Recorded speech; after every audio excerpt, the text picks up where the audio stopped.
Busia for your mama kwaba adeba ayeka TV so yada wase say o hwe ayeka TV esra say when you subscribe to channel we and I say nene woda wodin ka wode hwe channel we ya be subscribe ma ya na like videos no obi na wa share na obi nsanya bi share a news update na e dey bro that Asiedu Nketia has jetted off to Canada to be with his family in the heat of the confusion. I told you that he doesn't care.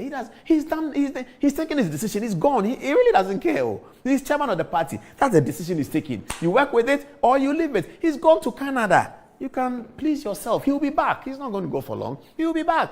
By the time the parliament resumes, he will be here. He's a member of the Parliamentary Service Board appointed by... In some PTV very weird decision. If I'm sitting in the NDC leadership, and this is the time when all this issue about COVID expenditure, is playing out, where Auditor General's report is playing out.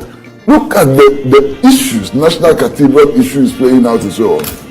What you do is you go and throw in this letter. I mean, incredible. This letter is strange. I mean, to say the least, so very strange. So if you are a party serious in fighting and winning elections, you must put your best foot forward so that you can win the debate.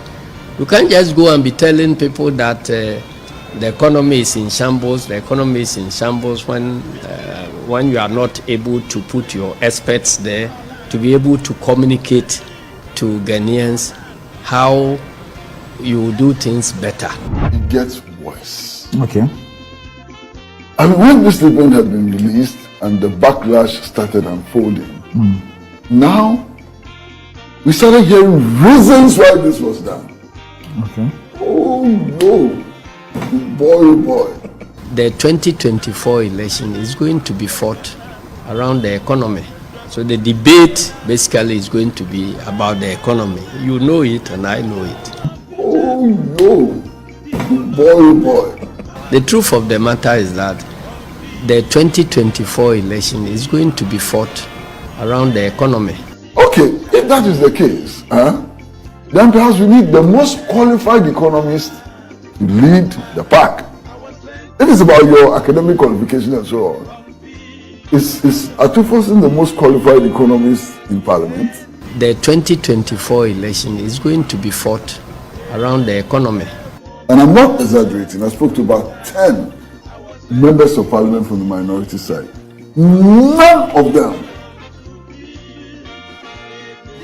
knew that this was going to happen.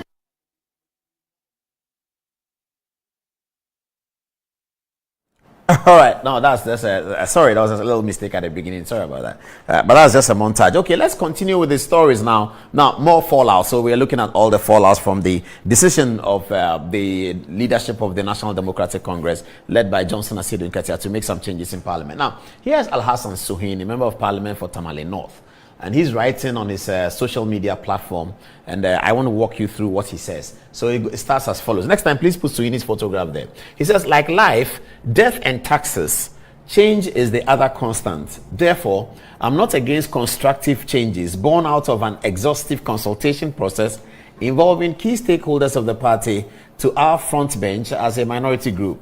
Clearly, he says, however, that is not what has happened, no matter how well-intentioned it may be. Worst of all, whoever is advising the strategy of the proposed new leaders is feeding into a normal human extreme greed and selfishness, perhaps because those people are unable to untame their greed too.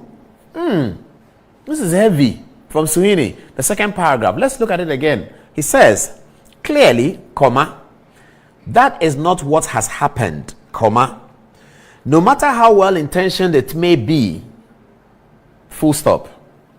Worst of all, he continues, whoever is advising the strategy of the proposed new leaders is himself feeding into a normal human extreme greed and selfishness. Well, Suhuyini, human extreme greed and selfishness is not normal.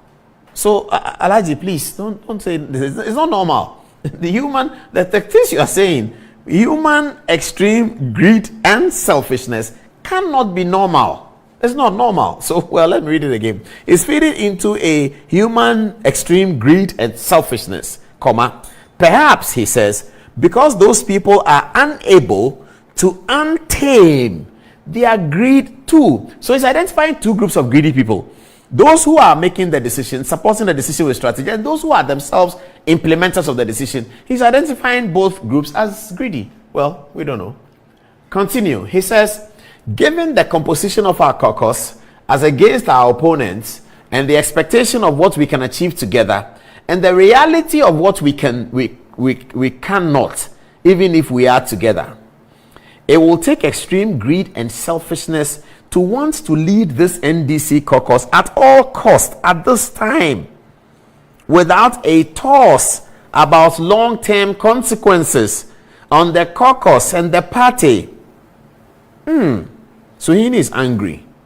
He says, I wonder why it seems people think they can intimidate the entire caucus into submitting to an authority we consider inappropriately constituted.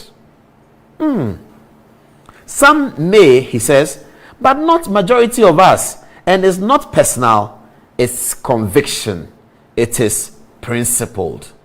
Wow. Wow. Viewers, wow.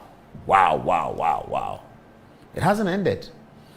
So, Lawyer Egbenya then comes up and says, some good points raised, Honorable, speaking to Suhin. He said, I'm just wondering, how does the current mode of changing the leadership differ from those of the past, especially the one that brought the outgoing leaders into office? So he promptly replies. He says, Lawyer Egbenya, I will tell you, regional caucuses were made to vote. General Mosquito was the elected commissioner, and Honorable Ernest Nogbe was the returning officer in the DF Annan Auditorium of Parliament. That's how we settled on the current leaders. Fantastic. Comes back to my point about Ofusu Ampofo's leadership, General Mosquito's leadership. Apparently, we are now finding out, we are not part of the caucus, so we don't know. But Hassan Suhini is telling us, and we believe him. Now, he's saying that in the first instance, in the 4th January 2021 that Sam George referred to, this is what happened. Regional caucuses were made to vote that he, General Mosquito, the one who is taking unilateral decisions today, the one who is taking undemocratic decisions today, he, General Mosquito, he was the electoral commissioner for that process. And Honorable Ernest Nogbe was the returning officer at the DF Annan Auditorium where votes were cast. Regional representatives were made to cast ballots to determine whether Idrisu Haruna will be the leader, whether Aveji will be the deputy leader, whether Mubarak Muntaka will be the whip. All of that decision was made. Put back the photograph.